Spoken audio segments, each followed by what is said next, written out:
Now that you've greened your container using your lemon leaf and the seeded eucalyptus, and your roses have been properly cut and they're waiting over here, cut and wired and prepped, now we're going to create the shape. So what you do is, I'm going to give it another fresh cut just because it never hurts. They close up real quick.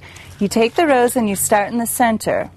And what's going to happen here is between the grid and the greenery, that's going to help hold the roses in place. So the second one, you're going to take and you're going to angle it over this way. You're going to start with one in the middle, and then you're going to have like 3 around the middle flower. This is going to start to create a round shape.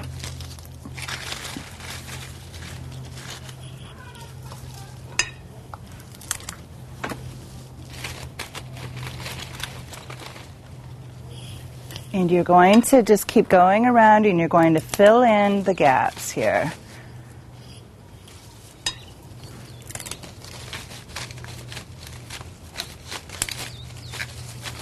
Oops.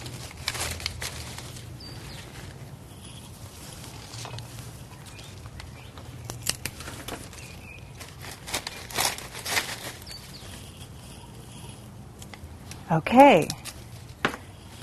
And by adding 1 in the middle, 3 around the top, and then 5 around the bottom, this makes a nice gradual round shape. And that's how you create a beautiful shape in your rose arrangement.